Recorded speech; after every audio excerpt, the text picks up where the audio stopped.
L'objectif de cette animation est de montrer comment il est possible de collecter et de mémoriser de l'information pour permettre une automatisation de son traitement. Nous partirons d'un exemple. Les différents lycées de Villefranche-sur-Saône se sont regroupés pour proposer aux élèves des activités de sport scolaire en dehors des heures de cours. Les élèves s'inscrivent en début d'année à l'aide d'un formulaire disponible sur le site web de leur établissement. Pour faciliter le travail du responsable, nous allons concevoir la base de données qui permettra de récupérer les informations obtenues par ce formulaire. Cela permettra de connaître les inscrits, de connaître les sports choisis, d'éviter d'avoir plusieurs groupes différents au même horaire sur une même installation et enfin de garder en mémoire ces informations récupérées. Observons ce formulaire Internet. Nous constatons qu'il comporte de nombreuses informations. Des informations sur l'élève, sur son niveau de classe, sur son lycée d'origine, ici 4 lycées sont possibles, mais bien entendu sur le sport choisi avec les horaires et le lieu de pratique. Soit 4 zones d'information différentes. Si nous observons de plus près ce formulaire, nous constatons que certaines informations ne seront pas nécessairement conservées par la base de données. En effet, le prix de la licence ainsi que le lieu où se déroulent les activités, l'adresse du pôle sportif, ces deux éléments sont communs à tous les élèves, à toutes les activités. Ce sont des éléments qui d'autre part ne varient que très peu dans le temps, que de façon exceptionnelle. Ce sont des paramètres, nous ne les conserverons pas dans notre base de données. Nous allons nous intéresser dans un premier temps aux informations concernant l'élève. L'élève renseigne son nom, son prénom, clique sur masculin-féminin, saisit sa date de naissance, son numéro de téléphone.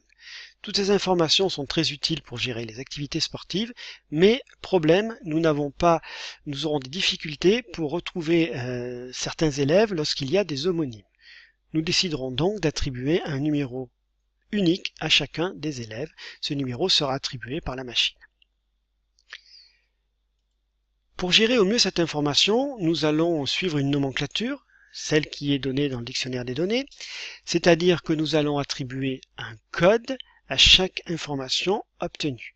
Nous constatons que les informations étant très nombreuses, il conviendra d'avoir un code unique correspondant à chacune des informations. Par exemple, au niveau du téléphone, nous avons celui de l'élève, nous avons celui du lycée, donc tel suivi de EL signifie qu'il s'agit d'une information concernant l'élève. Tel suivi de lycée signifie qu'il s'agit d'une information concernant le lycée. Nous allons essayer de voir quelles sont les relations qui s'établissent entre les différents attributs de l'élève. À partir du numéro d'élève, nous pouvons obtenir avec certitude au plus un nom, un prénom, un sexe, une date de naissance et un numéro de téléphone. Nous constatons qu'il y a une dépendance fonctionnelle entre numéro élève et nom élève, c'est-à-dire que la connaissance de celui-ci nous donnera au plus un nom. La connaissance de celui-ci nous donnera au plus un prénom. Tous ces éléments sont des propriétés propres de l'élève. Essayons de voir si le numéro d'élève ne pourrait pas nous donner d'autres informations qui ne lui appartiennent pas. Lorsque nous avons un numéro d'élève, nous avons aussi connaissance de son niveau. Pour une année scolaire, l'élève ne peut être que sur un niveau, soit seconde, soit première terminale. Nous avons aussi connaissance de son lycée. Sur une année scolaire, l'élève ne peut être que dans un seul établissement scolaire. Donc, il y a deux autres informations qui apparaissent à la connaissance du numéro élève. Ces deux informations ne sont pas des propriétés de l'élève.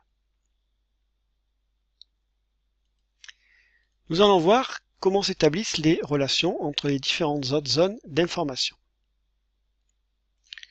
Concernant le niveau, la connaissance d'un code niveau va nous donner le nom d'un niveau.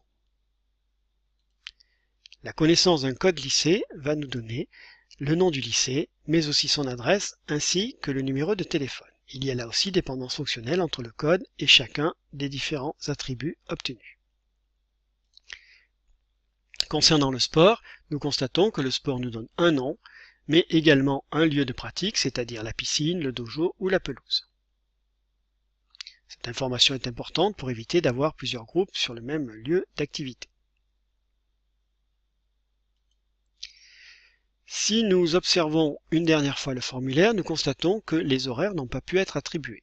En effet, nous observons que l'aïkido a un horaire au niveau seconde. Cet horaire n'est pas le même si l'élève est au niveau première terminale. D'autre part, sur l'horaire 14h30-16h, nous constatons qu'il y a d'autres sports qui sont pratiqués sur des niveaux différents. Nous pouvons donc en conclure que l'horaire dépend du sport, mais aussi du niveau de l'élève. Conséquence, horaire sport sera obtenu par deux codes, deux attributs, le code niveau et le code sport. Il y a concaténation de ces deux codes, c'est-à-dire que ces deux codes ensemble, et uniquement ensemble, nous donneront le bon horaire de sport. Après cette première ébauche de travail qui a consisté à voir les différentes dépendances entre les attributs, nous allons normaliser tout ça sous la forme de modèles relationnels. Le modèle relationnel comporte un nom et chaque relation aura un attribut qui sont en quelque sorte un peu les éléments qui le caractérisent ou ses propriétés. Particularité, le modèle relationnel a pour chaque relation une clé primaire qui permet d'identifier avec certitude tous les autres attributs de la relation. Il peut y avoir parfois une clé étrangère, ce n'est pas obligatoire, cette clé étrangère a pour intérêt de mettre en relation deux relations différentes ensemble. À l'observation de ce qui a été fait jusqu'à présent, à l'observation des différentes dépendances fonctionnelles, nous pouvons obtenir le modèle relationnel suivant.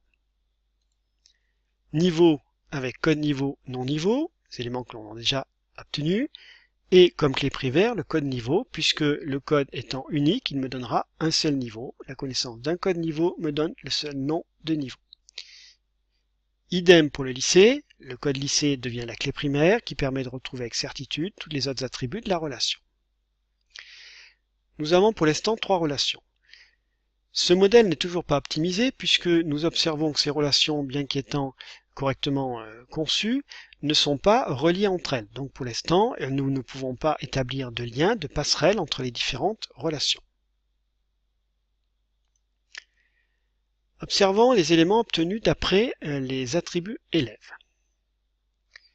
Ce que nous avons trouvé tout à l'heure nous donnera le modèle relationnel suivant concernant l'élève, le numéro qui sera la clé primaire permettant de retrouver avec certitude tous les autres éléments, mais également les deux codes qui venaient de l'extérieur, qui étaient étrangers au départ à la relation élève, qui deviennent des attributs de la relation élève, mais qui sont du coup des clés étrangères, et qui ont donc pour objectif de mettre en relation l'élève avec niveau, de mettre en relation l'élève avec le lycée.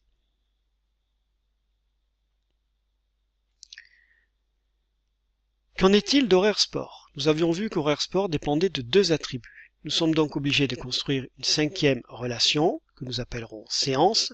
Le nom n'est pas important, il est libre. Le seul objectif est qu'il ait une signification assez précise de ce que l'on veut chercher. Séance contient donc trois attributs, code niveau, code sport, qui sont la clé primaire, les deux ensemble, et les deux ensemble donnent l'horaire sport. Ces deux codes qui composent la clé primaire sont également des clés étrangères puisqu'ils sont utilisés en clé primaire dans d'autres relations, code niveau pour niveau, code sport pour sport.